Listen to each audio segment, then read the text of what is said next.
ACL injury যাতে না হয় এটার জন্য আপনি কি প্রিভেন্টিভ মেজার নিতে পারেন? আপনারা খেলাধুলা শুরুর আগেই হালকা কিছু ওয়ার্ম আপ করে নিতে পারেন।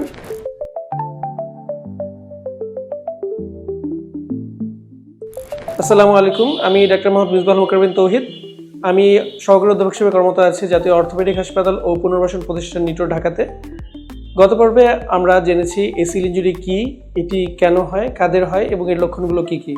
আজ আমরা এসিএল ইনজুরির চিকিৎসা সম্পর্কে জানব। এসিএল ইনজুরির চিকিৎসা সাধারণত নির্ভর করে ইনজুরির মাত্রার উপর। কিছু কিছু ক্ষেত্রে এসিএল ইনজুরি হয়ে থাকে আংশিক, আর কিছু কিছু ক্ষেত্রে সম্পূর্ণ লিগামেন্টই ছিঁড়ে যেতে পারে। আংশিক ইনজুরির ক্ষেত্রে আমরা সাধারণত নন অপারেটিভ ট্রিটমেন্ট বা অপারেশন ছাড়া ট্রিটমেন্ট করে থাকি। এক্ষেত্রে রোগীকে আমরা কিছু ব্যায়াম শিখিয়ে দিতে পারি এবং কিছু ফিজিওথেরাপির প্রয়োজন হতে পারে। যদি লিগামেন্টটি পুরোপুরি ছিঁড়ে যায় বা রোগী একজন ইয়াং এবং হাই ডিমান্ডিং পার্সন, যেমন কোনো খেলোয়াড় হয়ে থাকেন, তাহলে তার ক্ষেত্রে অপারেশনের প্রয়োজন হয়। এক্ষেত্রে আমরা আর্থ্রোস্কোপিক চিকিৎসার মাধ্যমে অপারেশন করে থাকি।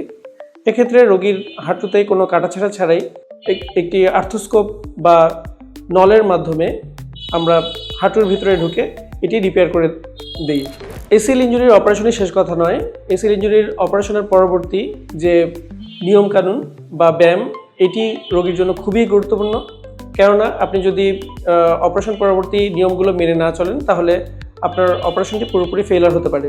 এক্ষেত্রে আমরা রোগীকে অপারেশন পরবর্তী কিছু নিয়ম বলে দিই এবং কিছু ব্যায়াম শিখিয়ে দিই এবং গ্র্যাজুয়ালি রোগীকে হাঁটা এবং অন্যান্য কার্যক্রমে ফিরতে সহায়তা করি।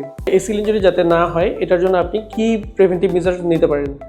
এক্ষেত্রে আমরা যারা নিয়মিত খেলাধুলা করেন তাদের একটা জিনিস খুবই ফলো করা উচিত, যেটা হচ্ছে খেলাধুলা শুরুর আগেই ওয়ার্ম আপ। আপনারা খেলাধুলা শুরুর আগেই হালকা কিছু ওয়ার্ম আপ করে নিতে পারেন। এছাড়াও আপনার পায়ের মাংসপেশি শক্তিশালী করার জন্য নিয়মিত কিছু ব্যায়াম করা উচিত। আশা করি ভিডিওটি আপনাদের অবশ্যই উপকারে লাগবে। সবাই সুস্থ থাকবেন, ভালো থাকবেন। আসসালামু আলাইকুম।